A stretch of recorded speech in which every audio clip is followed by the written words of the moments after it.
appreciate you being here on campus, and I want to welcome everyone to our BAS-L speaker series.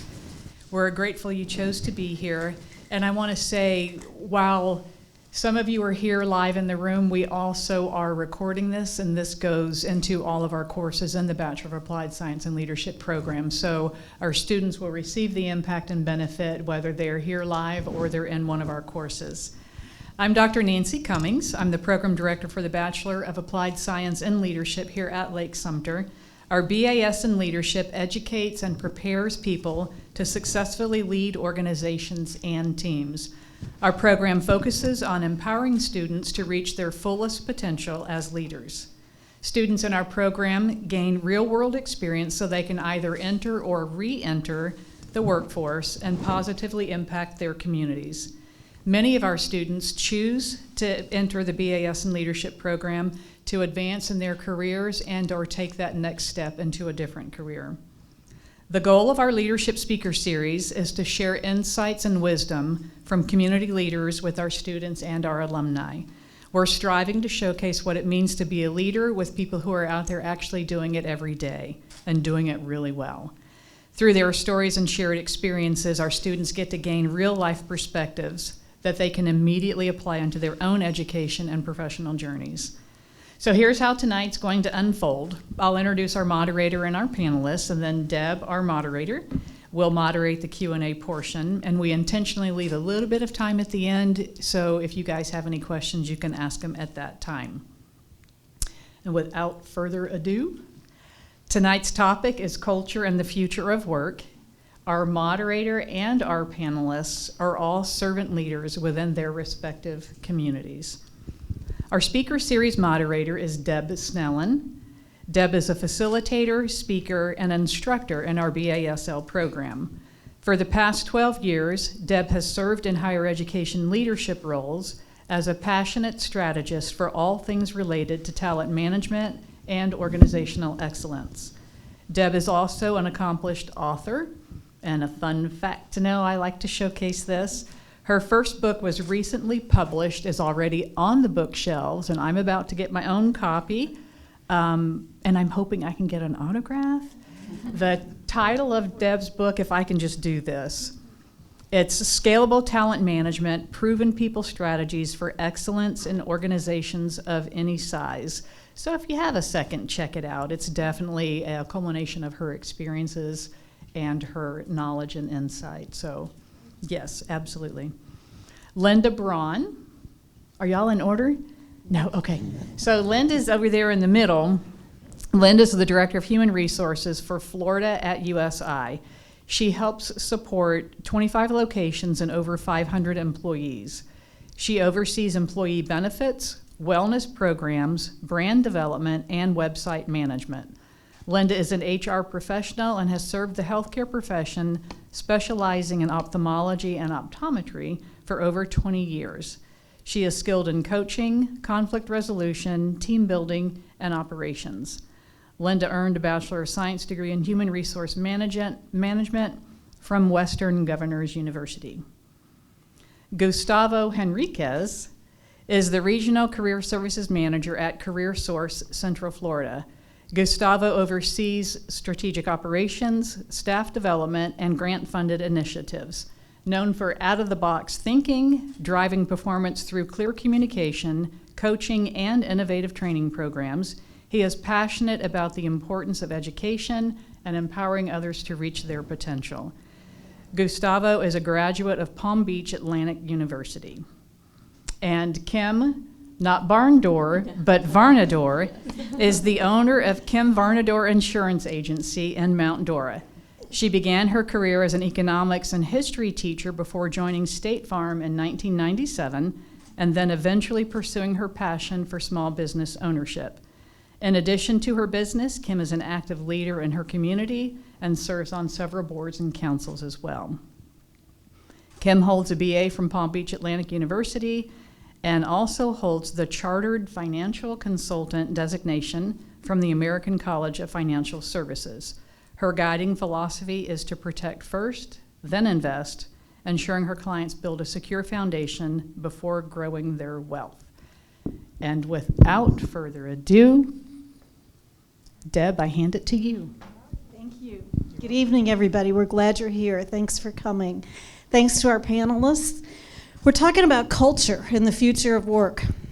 It's a great subject. I've devoted an entire chapter to culture in the book. And what I want to hear from you tonight is not only your perspective from your own respective industries, but also from your wisdom from maybe the clientele and the populations that you serve in your businesses and your observations from our community, because this is all about what we're seeing here locally. What I'd like to start is just, first of all, having you briefly talk a little bit about what you do and the nature of the organization from which you come, and just kind of give us a little bit of a grounding about what you do and your organization. Gustavo, can I start with you?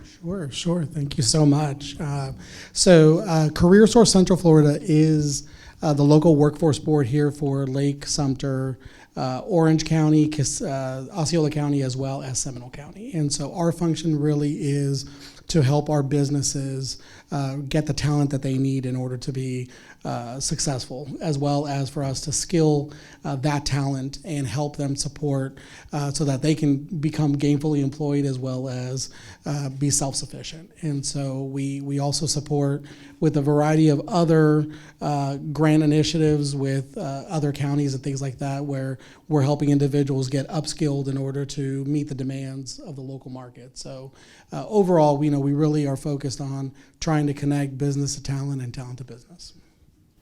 Thank you. We'll just go to you next, Linda. Well, I'm the director of HR for an optometry and ophthalmology group that is all up and down the eastern seaboard. I am over the Florida region, and I help with the North Carolina and Virginia region also too. So, but probably just under 1,000 employees total for the company, and we offer medical services. We're completely healthcare, and just all medical services. Sorry. Yeah. Just a little bit Just of a little healthcare. bit, yeah. Healthcare. All right, thank you. Sure. So my business is a small business, a little bit different. I'm Kim Varnador Insurance Agency. So I started in 2006 with about 3 employees. I currently have 10 full-time and 3 part-time. And most people know State Farm for auto insurance, but we do so much more. So we are fully personal lines, business lines, as well as some agents are investment advisors. So my business focuses mainly on Central Florida. So my clientele is all over the state, but most of them are here in the Central Florida area. And our philosophy is, again, in the introduction, to protect what people work really hard for and then help them plan for their future. Great, thank you. So let's dive into the questions now. And we're talking kind of in 2 different directions here, because we're talking about culture, and such a diverse panel. I love that, because the 3 of you come from very different areas of the workforce. But then also just Central Florida and this wonderful place in which we live. So my first question is, Central Florida is multi-generational. And I mean, we have everything from retirees to Gen Z students, right? How do you think that these show up in the workplace culture? What are you seeing in the cultures in which you serve and the clientele in which you serve in terms of that generational differences and how that might impact culture? And I'll throw that out to anyone that wants to jump in on that.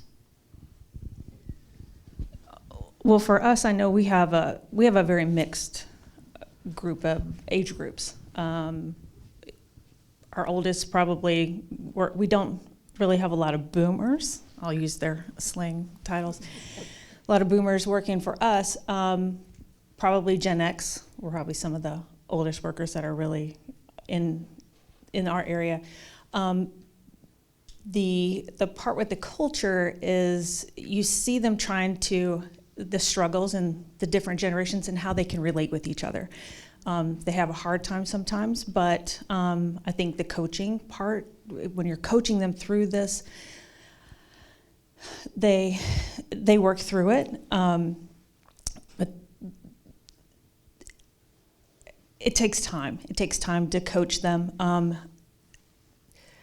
Try to lost for words here. It's a hard question. It's a hard question. It's a very hard question.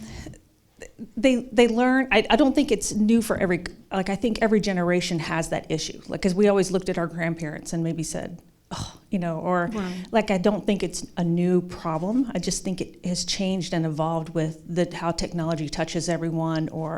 But it's still something that it's a struggle with every generation that comes through. Yeah. But Does it come up in any of the professional development that you do, generational differences? Because sometimes that's a topic people want to hear more about, and sometimes it's not thought of.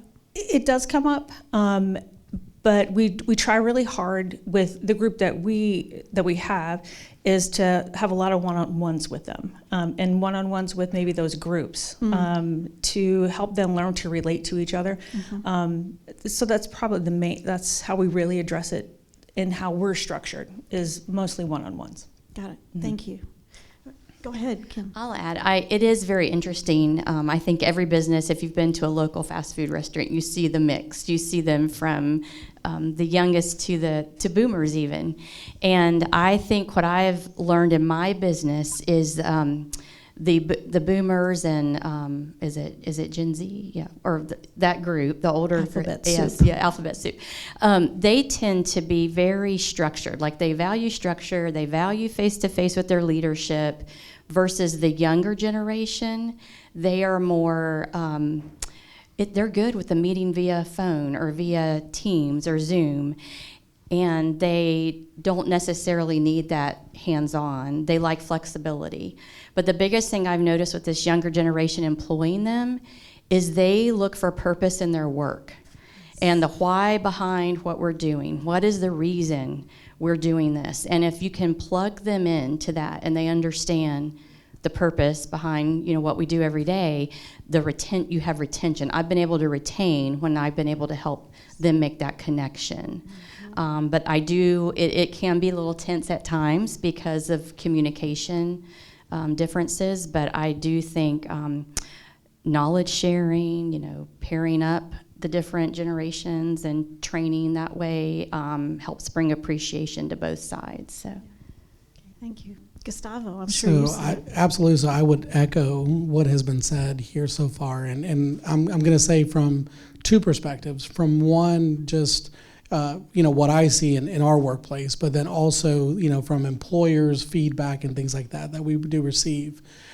Typically, the feedback we do get or that I do see is two things: communication, and I would say values. Right. So with communication, more of just again how different generations prefer to communicate, right? Your generation, your boomers and your X's really prefer more of that face-to-face relational conversation, whereas your Gen Zers and your millennials really would prefer more digital, right? And so as a result, sometimes there's a lapse in that communication, right? And so just trying to get them to sort of see each other face-to-face can be a challenge, because maybe the younger individual doesn't want to feel as though they may be confrontational in that conversation or something like that.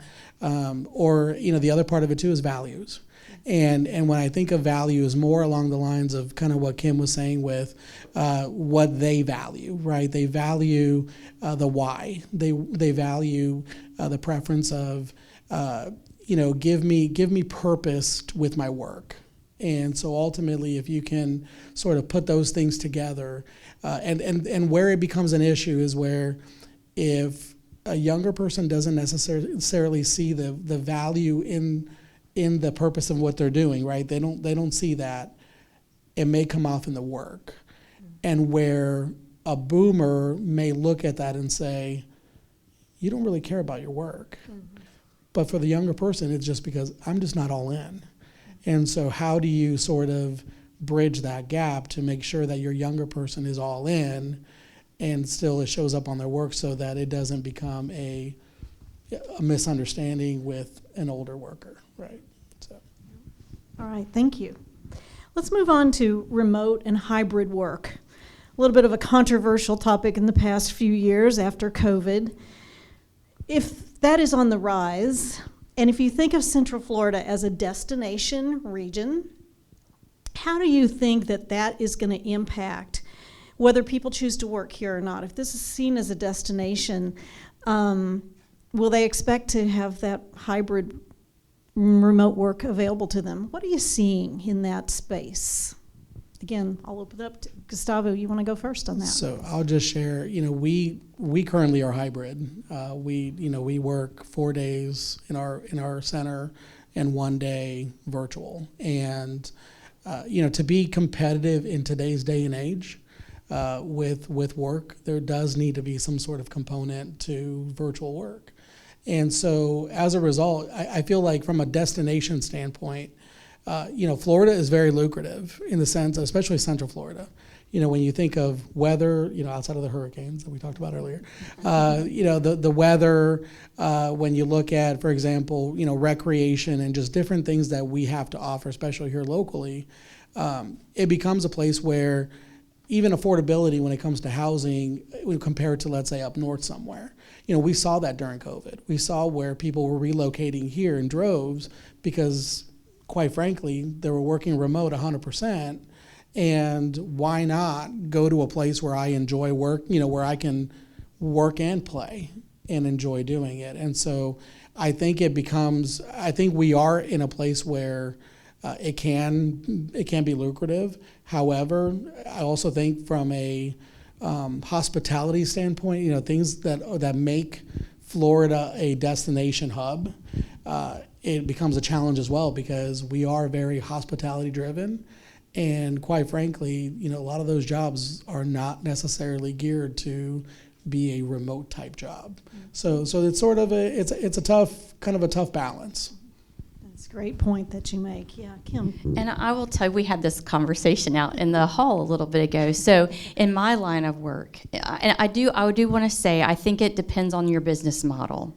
I really do think that. In my line of work, insurance, we know there's business models where insurance is very remote and people are hybrid.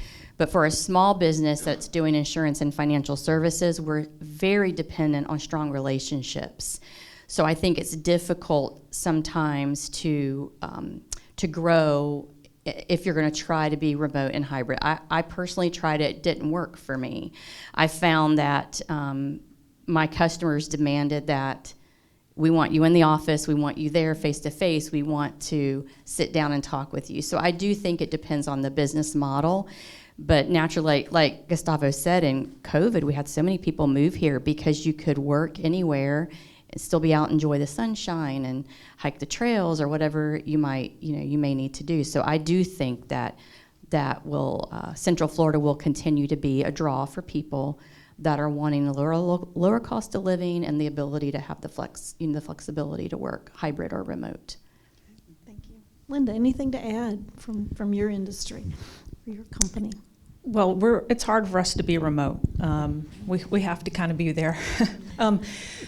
But we do have roles that can be remote, and so for us to be able to offer both of those and have both that flexibility in some of those roles, it has helped because it has helped us retain talent, or even talent that may have been in roles that were completely hands-on and in front of patients, and they can transition into a different career choice, still in healthcare, but a remote role. So it's given us those options, but there's a lot of it we can't go remote on. Yeah. You make that trade-off, right? You have to know where your values are and what you really want to do in your work. Central Florida has a growing tech scene along with traditional industries like tourism and aerospace, as we've touched on a little bit. How have you seen the culture of work across different industries outside of your own? And are you seeing different attitudes toward work-life balance and flexibility and career growth? What are you seeing in different industries? And you're seeing a lot of industries in your role, I'm sure. So what do you see differences culturally in those industries? I would say yes. I think regardless of industry, I think when you're talking about how, again, so many different generations are in the workforce right now, it ultimately affects it. And I think, adaptability is tough, especially when technology is moving so quickly. And so, what you find is no matter what industry, it's affecting people. I had the pleasure of about a year ago going over to NASA along with the current Lake County School Board, and they talked about their demand and their need. And for a long time, a lot of people just think NASA. They think I have to literally be a rocket science in order to work there, right? But the truth is that there's still the demand for trades. There's still the demand for a lot of different occupations. And so even though I think that there's still room for just the basics, right? There's also a demand for being up to date with technology and staying up to date. We've seen people that come through our doors that, and I think of one specific person who worked for a hospital, and he shared with us that he lost his job because, when I say this, the gentleman was definitely a baby boomer. And he said, I lost my job because I cannot keep up with the technology. And the man is a registered nurse. And so when you look at those things, technology really can either be a barrier or it can be obviously a help and support. If you're not able to catch up and adapt, it's going to ultimately create stress in the workplace. It's going to create a lot of different things as far as the culture of the workplace.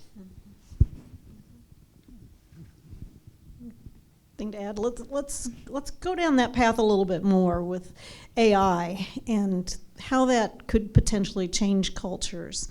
As AI and automation grow, especially in areas like logistics and hospitality and healthcare, what cultural shifts do you expect? How people perceive their value at work in light of AI, and what concerns you about that, or what good news do you have about AI and the intersection with people and the intersection with culture? Kim? I think with AI, today when we think about our value in the workplace, usually that's how fast do I get my tasks done? It's very, it's driven by almost like our widgets. We're counting as we go. And we've learned AI can do that for us.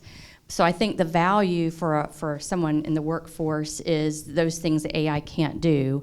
And I think about like emotional intelligence and empathy and listening. AI will never, in my opinion, AI will never replace that. So I think people have to find their value in those things. And I think as an employer, there may be a day where I have to, how I reward my employees or how I compensate them may not be so much on task-driven things in the future. I'm still trying to figure it out because I know, I see it happening. Even in, I'm a captive agent for a large insurer, and there are things now that AI is doing that used to be a person's job. And I do know that it's being done more efficiently. So, it is what it is. But I think in the small business sector, what does that mean, and how do my employees need to find value? And I really think it has to be in those things that AI just will never be able to do. And that's the more human touch. Yes. Yep. Yes. Talk a little bit about that from your industry, yeah. Well, I have to agree with the human touch part. We've seen the same thing. AI's come in and done a lot of, taken over a lot of the automation of like billing, the things that people understand through healthcare that way. But I don't think it, and I hope it never can, replace the human part of that. And especially in healthcare, where you need the human person present, and you need the empathy that goes with so many things in healthcare. So that, I agree with what she said. Like, there's just some things I hope it never replaces, and it can't replace, at least right now. Totally agree with you. Yeah, Gustavo, any thoughts about that? Just echo what these ladies are saying. I think there's something to be said about the human touch, and again, AI can do a lot of things, and it can give you answers, right? But even today, the way we say things, can affect a person's reaction one way or the other, right? And I just think of, for example, in our situation where, you have individuals that come to us often broken because they've just lost a job, right? Yes, technology can help them fill out an application for unemployment. It can help them possibly find a job. But when they're coming to us and they don't know specifically how to react because they now their mortgage is behind, their rent is behind, all those components. There's really still a need for a human touch, and no matter how you look at it, I feel as though technology will replace certain jobs, but I think no one will replace people. So I'm curious to know, I'm going off script here just warning. I'm curious to know how you see the intersection of AI with culture. So for example, in State Farm, there's a culture. In your organization, I'm sure there's a culture and probably stated values, core values and that kind of thing. And you could either speak from your own organization or all the many organizations that you work with. Do you see a clash there between the coming of AI and what all that means, and we don't even know what it means, right? And the sustaining a culture where people are the most important. Do you see a clash there? I think there can be a clash. I will tell you, corporate State Farm, I'm not employed there, but I have family that are employees there. But they push customer first. That's our motto, customer first, customer first. And even through all of the changes where jobs are being replaced by some of these things, they're still focusing on what is best for our customer. And they do, I do feel like there will always be a clash. I don't know, there's always gonna be resistance. I feel, again, I'm still trying to figure it all out. It gets me a little nervous sometimes, but I do feel like, I just think you have to put the humanity part first. And if a company can do that, despite having to maybe restructure or downsize, maybe the clash won't be so dramatic. Yeah. Soften the blow. Right. Mm-hmm. Mm-hmm. Any thoughts on that? Well, I think there's a fear with AI that everybody at some point is going to think, oh, this is going to take over my job. And I think that part of the company's responsibility is to communicate that the value in their role and the value in them as the person that's in the role and how they contribute in a positive way outside of how something may take over a task they do. So for me, that's what I see is, because we've just gone through this with some of our departments, is that fear of losing their job to AI and to this different new technologies, because it's happened to us. And it's really about communicating with that staff and making sure that we let them know that they still are very valued, and we try to redirect them in ways to use their skills in a different way. Yeah, and if maybe AI is making them more productive in one area, that's going to free them up to do some other things. Exactly. Yeah, very true. Anything to add to that conversation? I would just say, and I think it was something that Kim mentioned earlier about people putting sort of value in their work, right? And I think, and we see that specifically a lot more with your baby boomers and your Gen X folks, right? They tend to put a lot more value in their work, and almost like their identity is really wrapped around that work. And so I think as a result, what's important is, going back to the humanistic side of it, is when you can share with people that their value is so much more than just what they do 8 to 5, right? And how they make people feel. I think it really does change the dynamic around the people that you have working for you and with you. Yeah, I couldn't agree more. In fact, I wrote a book that same thing. I didn't read it from your book. I'll buy the copy later, though, for sure. But no, there's actually a great book called Trust and Inspire by Stephen M.R. Covey. It talks about trusting your people and inspiring them to do work. And if we do that, then that clash will be minimized. So great book. I highly recommend it. I have a question from a student now, so I'm going to read this question to you because you haven't seen it ahead of time. But it's related to what we're talking about. With the accelerated adoption of AI and increasing normalization of hybrid and remote work, which we've also talked about, how must organizations intentionally reshape their culture, specifically focusing on psychological safety, to ensure that employees feel secure and included and empowered to experiment with new technologies rather than feel threatened by them. So that whole spirit of, let's explore it, and it's okay to make a mistake. And that's hard if they're hybrid and maybe remote and you don't see them. Any thoughts about that? Do you face that, Linda, with your work team being spread out? Go over that question one more time. Yeah, it's a Sorry, lot. I know. It's a I was like, lot. that's a deep question. And it goes in several different Yeah. directions. So we talked about remote and hybrid work and AI, and how can we instill safety to explore all of this technology if we're not seeing each other at the water cooler every day, and maybe we're just on Zoom calls or remote? How do we create that safety for our employees to experiment with things that we don't even understand yet? I think a lot of it is how we train some of our leaders and making sure that that they're growing into these roles the right way to be able to support their team. That's hard. That's a hard area, and I think for me that is the bottom. That is probably a main thing is leadership training. I'm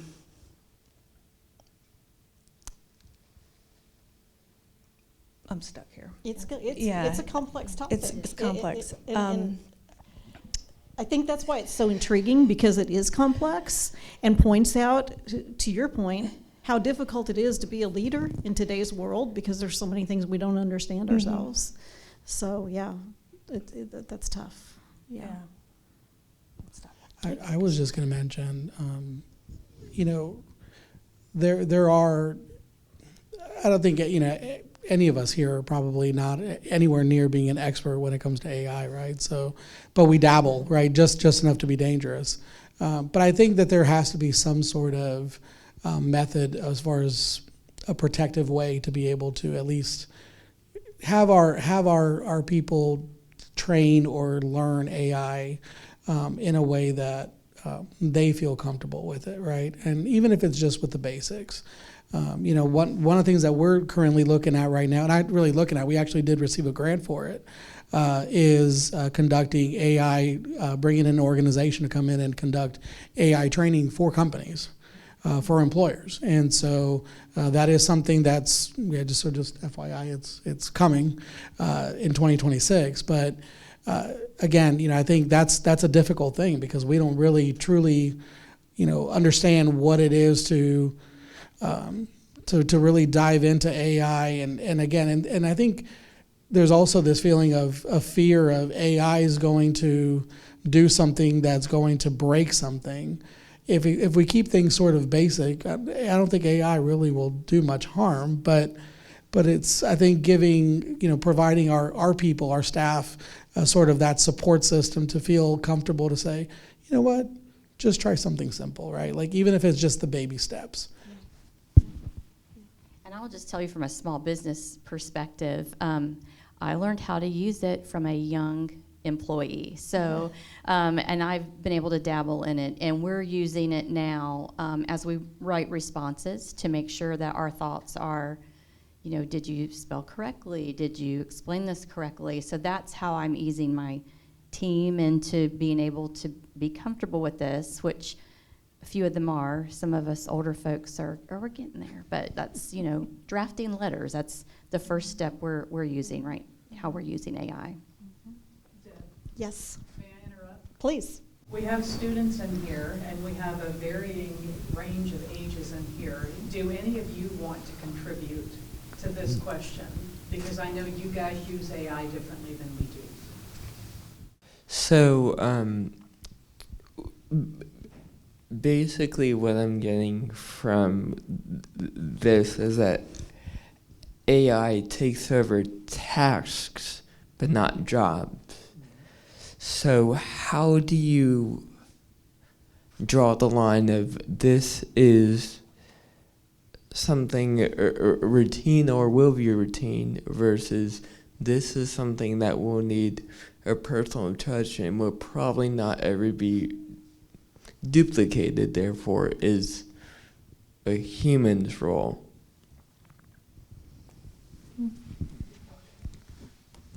Question. Right, and I can just share, how we're currently using AI. So, for example, people come to us looking for jobs, and so one of the things that we do teach people, actually, we offer workshops on how to write your resume using AI.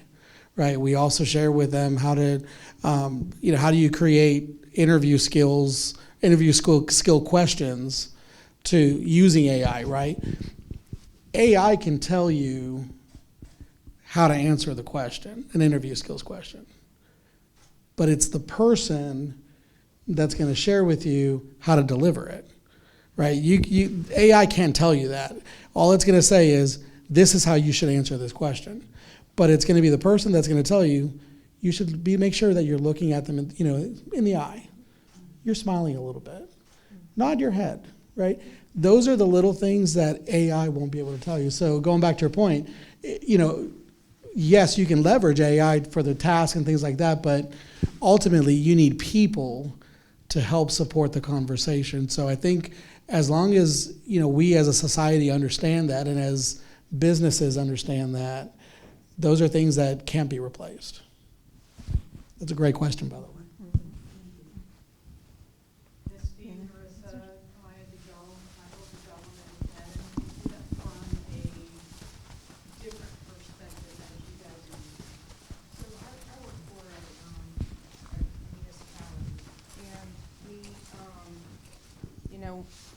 I'm sorry.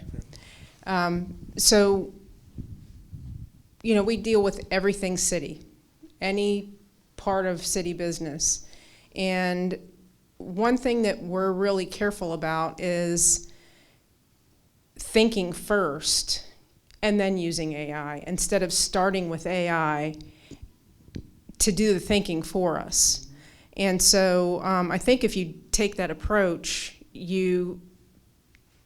first of all, you keep yourself from looking stupid, because sometimes it thinks you're going one direction and you're really not. You don't want to just copy paste. That'll bite you real quick. So, but one thing that our recently retired police chief went to a police chiefs conference in Orlando recently, and one of the topics was AI. And they told him, listen, you need to learn how to use this. You have to learn how to use it because your replacement already knows how to. And so it's an important thing to know how to use. You just got to be super careful with it. That's all I have to contribute. I don't realize.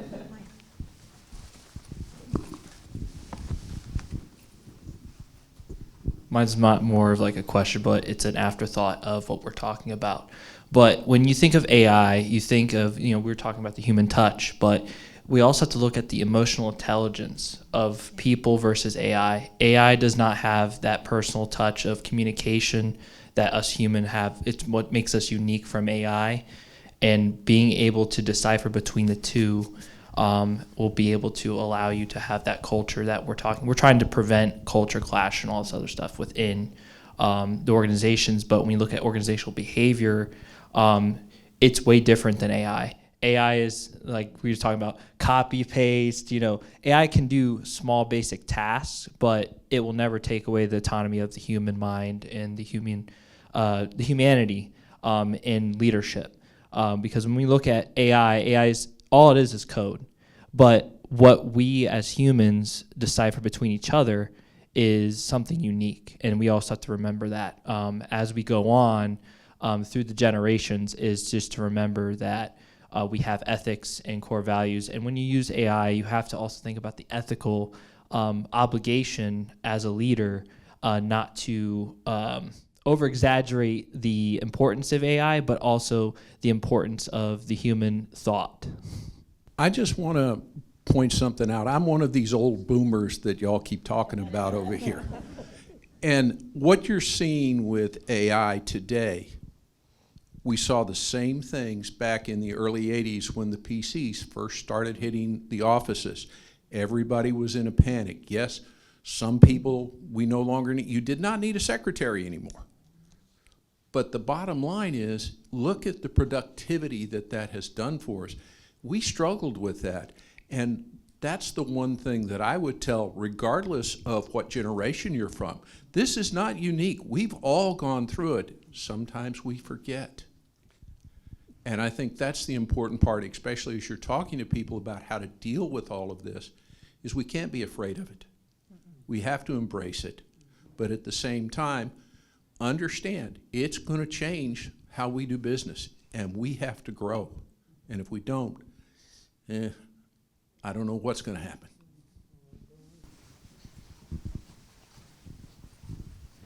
We're watching Peter get his steps in.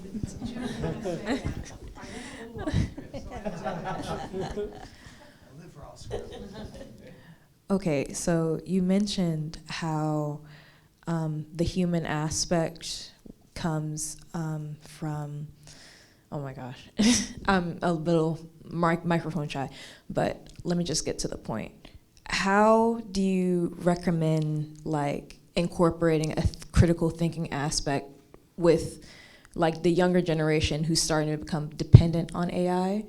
Because like I work in the school system and a lot of students are using AI to write their papers, to answer their quizzes, to do all sorts of different stuff. And as they enter the workforce, would you say it's worth like investing in them and taking that time to break those habits in order to like help them develop as people? Or are they just like a lost cause? You don't want them part of your business. It's not worth it. Great So- question. I'll speak from a small business owner. I've had to, with some of my younger folks, we've had to train on, I would say critical thinking, more emotional intelligence, being able to, that's my biggest fear with AI, that our young people aren't going to know how to problem solve, how to think through an issue. In my industry, you have to think through an issue. You have to problem solve. You have to be able to be strong in emotional intelligence and be strong in empathy. And so I do think that probably the education system, as this grows, because it's going to grow, there needs to be those type of, whether it's a course or whatever it may be, taught. But I do now, I have two in mind right now. We have to talk about, let's think through this. It's not right here in front of us. So we have to figure this out, and how do we go about doing that? So I think as leaders and business owners, we will likely spend time at that, be part of our training as we bring people on board, no matter what your industry is. So, Yeah. Anything to add to that? Great question. I totally agree. I think critical thinking is going to be something that has to be part of our professional development for our employees moving forward. So it's going to shift that skill set a little bit, perhaps.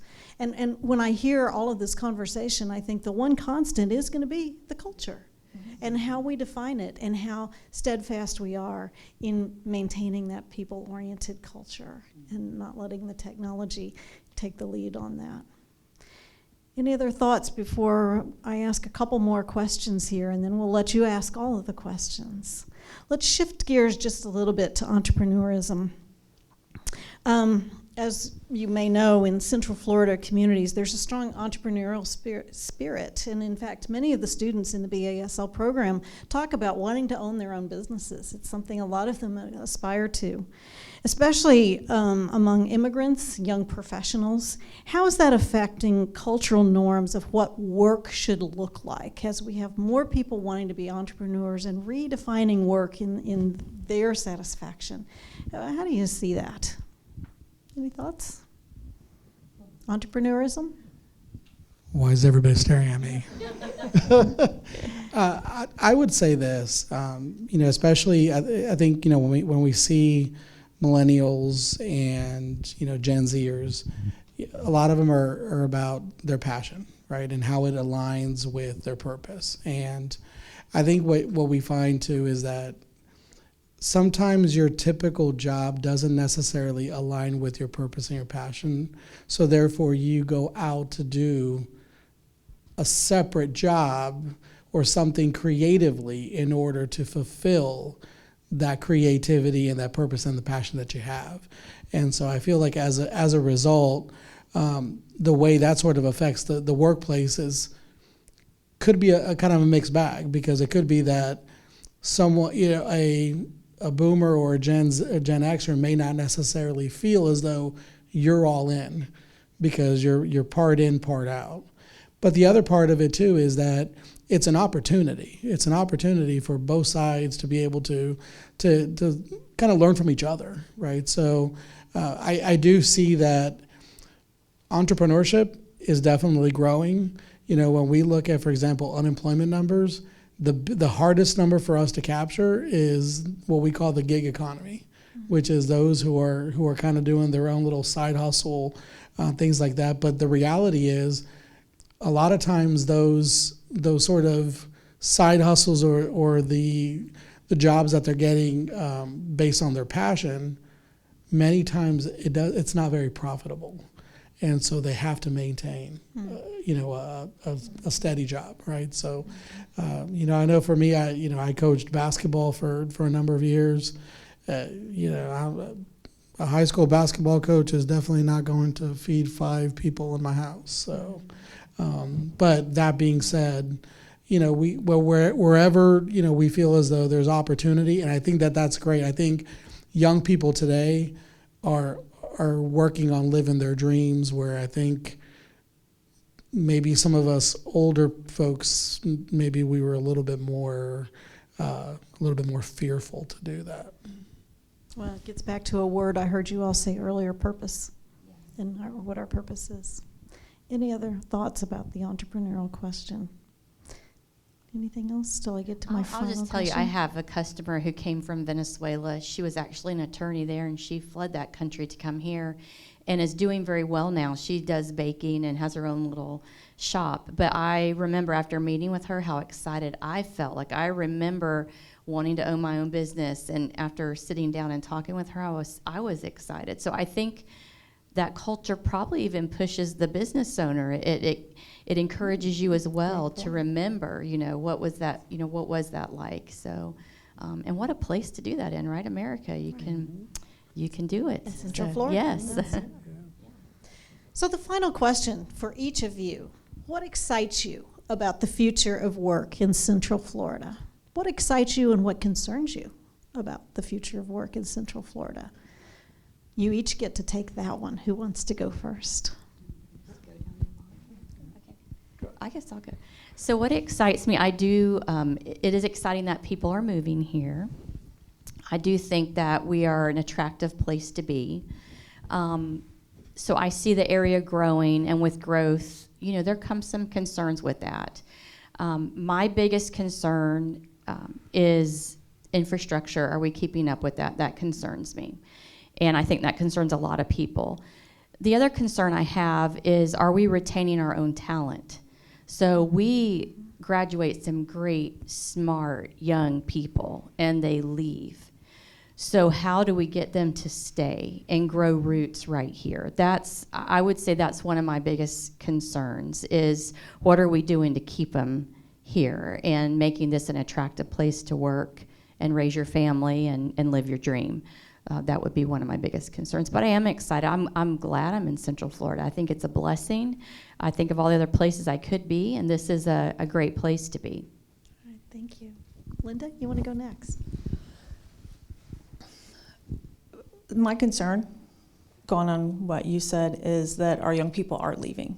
I can speak my daughter. The 3 of our kids are all off in college, and they don't really have a desire to come back right now. I'm not saying that won't be going in the future, but right now, what they're looking for, that's not offered here. Mm-hmm. And my hope is that as all these things we've talked about come to fruition in our area, that those opportunities are built here for them, because I think there's so much opportunity in the area that we're in. Just hoping those leaders, because we're moving into the future, that they build that infrastructure where those people do, the young kids, when they leave, that they want to come back. They see how they can grow in their hometown. Yeah, be in front of it. Mm-hmm. Yeah, absolutely. Thank you. stuff? I would say what excites me is, I think, sort of, looking forward to sort of how the balance between technology and sort of the human-centered approach to the workforce comes together. That sort of excites me. But what concerns me are flying cars. No, I'm just kidding. Because I'm afraid of heights, so yeah, that's why I said that. No, I think what really concerns me is sort of from an infrastructure standpoint. Just with the cost of living, workforce housing, the cost of childcare, all those things, considering they're so high. Those are the things that concern me, even over the next 10 years, because we currently have that infrastructure problem now, where it's tough for a single mother or even a full family to be able to to afford childcare and things like that. So those are the things that concern me. All right, thank you. Let's open it up to the floor for any other questions, comments for our panelists. Yeah.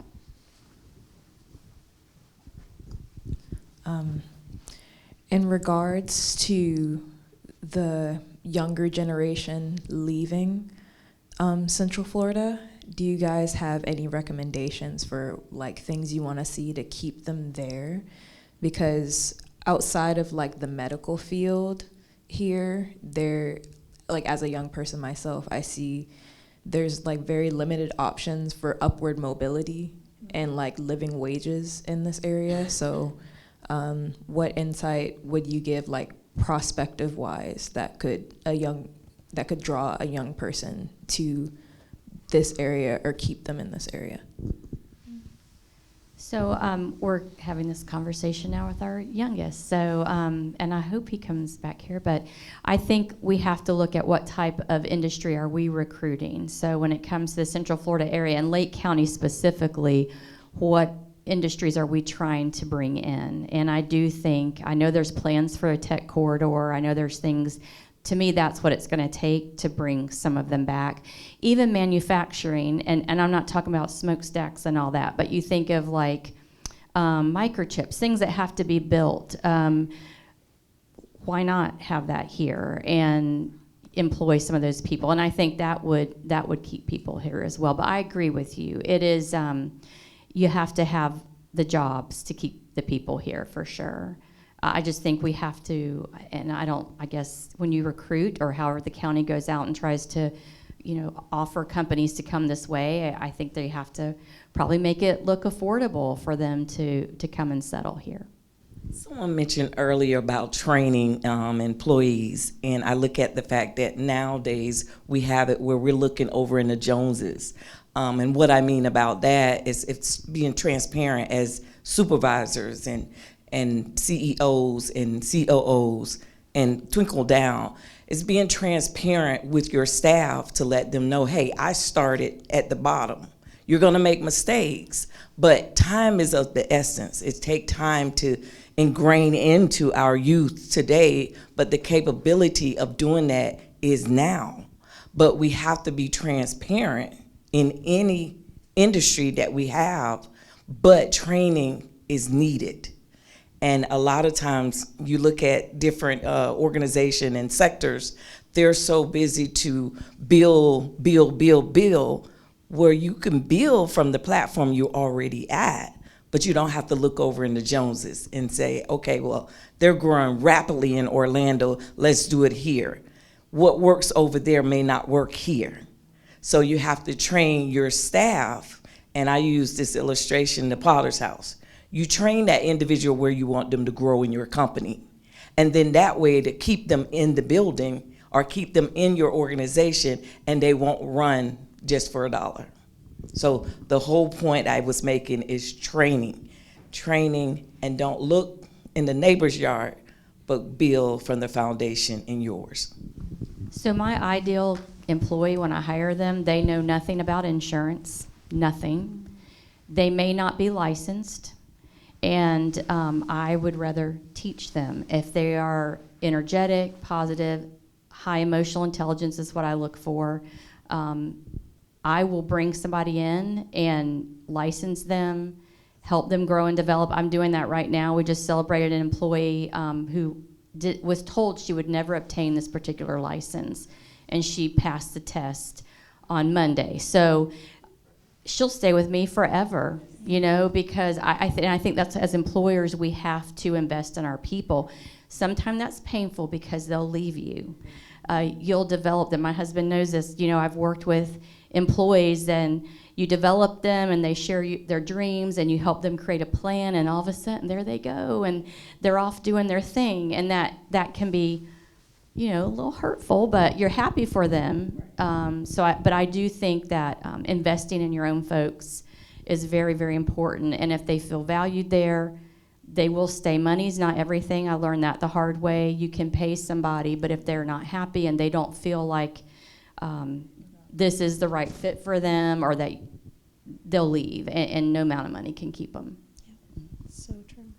I saw a statistic earlier today. 6 out of 10 employees in this particular study were bored at work. 6 out of 10 were bored at work.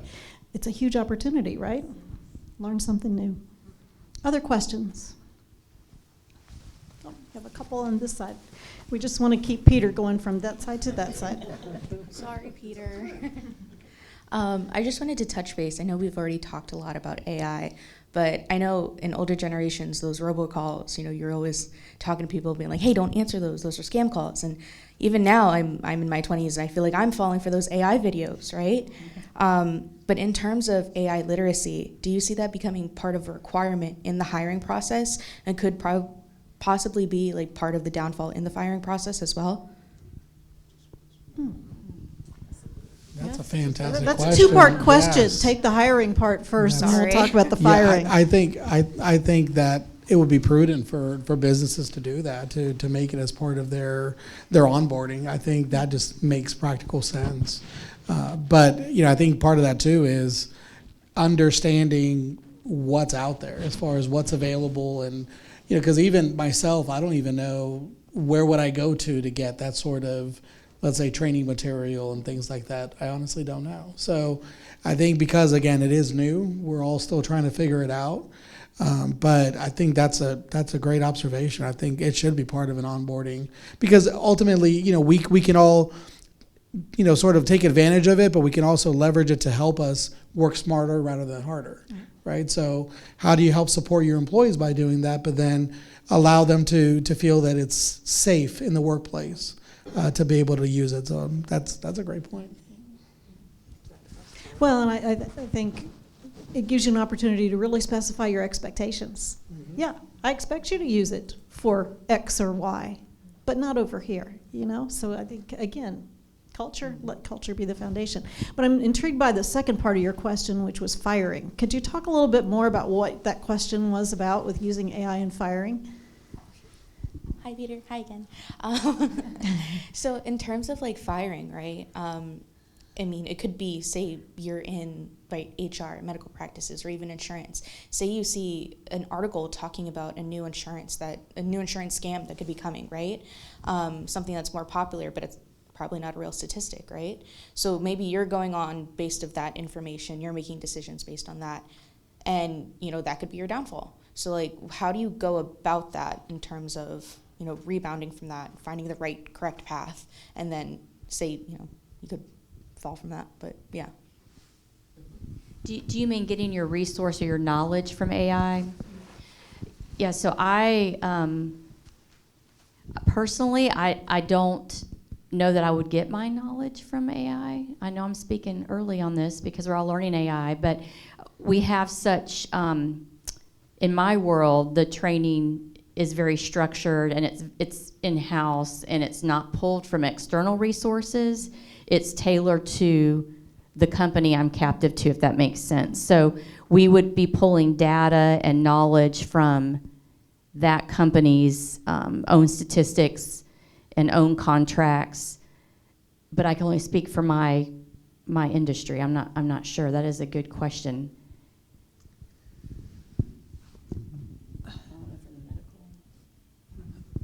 Well, for the medical field, like, our information is very factual for the most part. Like, I'm in the eye industry. There's no pulling. I mean, I could pull something from AI that gave me a layout of the eye and gave me the structure of the eye, but I don't know how AI would change that. They wouldn't, like, the way everything we have, we built in-house too, because we need our teams to learn certain things in certain ways and in certain time periods. So I don't think that for right now, AI wouldn't be a factor in the way we train our teams, because a lot of our stuff is also proprietary too, the way we've structured our learning. So I don't know. That one's a hard one. Yeah, that is a hard one. But one thing I'll share that our organization did is this was actually, I think, probably around February or something, that we had our IT department actually go around our entire workforce region to all of our centers and provided us some AI training from the perspective of PII, because that is one thing that I think, regardless of whether medical field or any industry, you always have to be cautious of the fact that if you do have access to people's personal information, once you start using third parties such as, let's say, ChatGPT, you don't know where that information can then be stored or whatnot. So I think having safeguards in place within any sort of organization or company is really vital. So that's the only thing that I would share. And I'll even add, in my world, the AI tool that we use is actually from the company. So it's not, there's blocks on ChatGPT and all of that for that exact reason that you're talking about. Yeah. And I think we'll see more and more of that as well. With this point, I'm going to turn it back over to Dr. Cummings to thank our panel and to give you some closing comments. Thank you so much. Great conversation, and fascinating how the majority of this landed on AI, yet the topic was culture as a whole.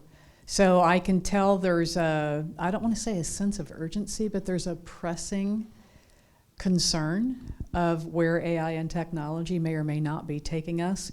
What I want to do is just share some highlights of what I captured, and your captures might be a little bit differently, but this is what I captured.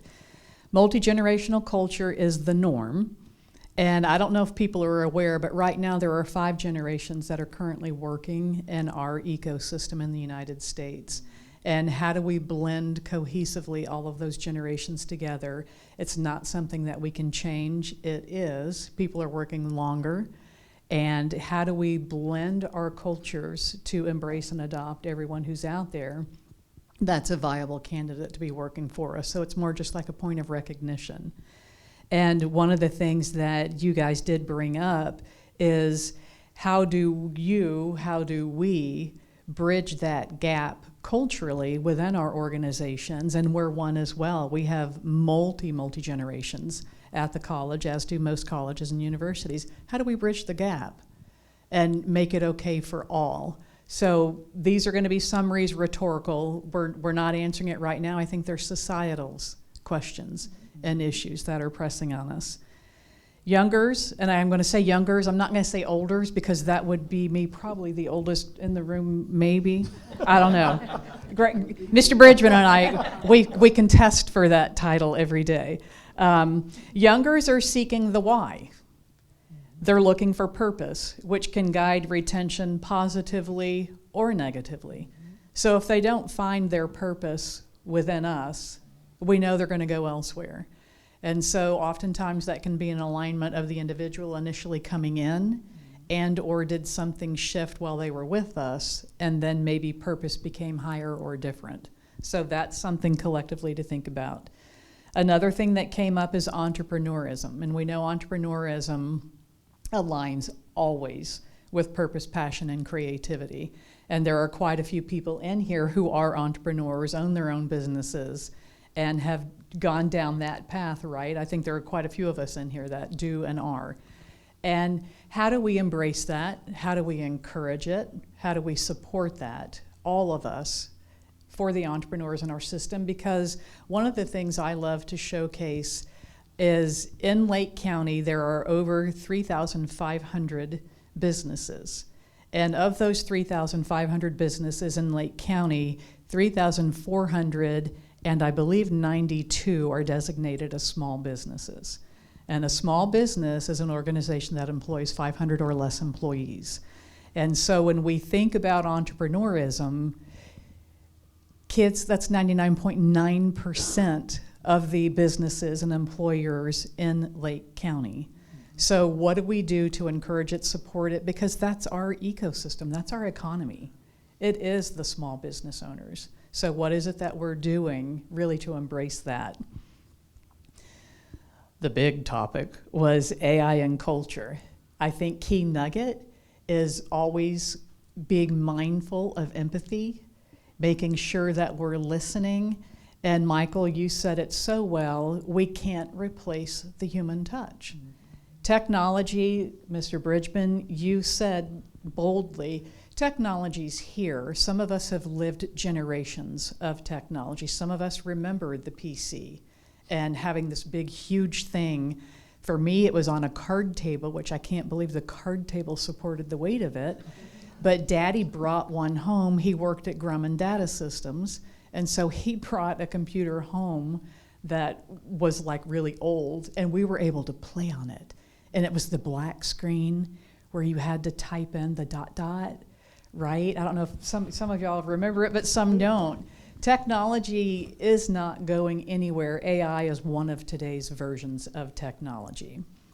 And I playfully talk about AI is the older version of the Encyclopedia Britannica, the thesaurus, and the dictionary.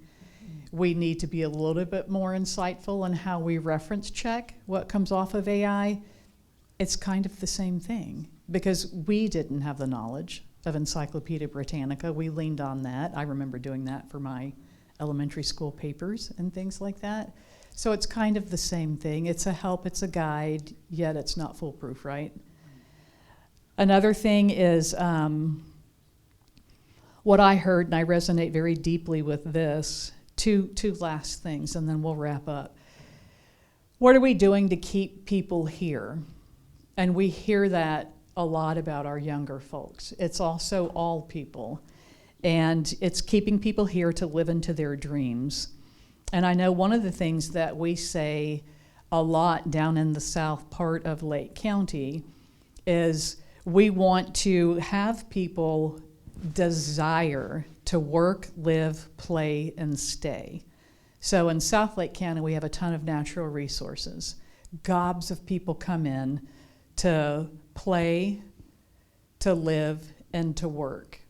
And the big part of the equation is what is it that we can do to get them to stay?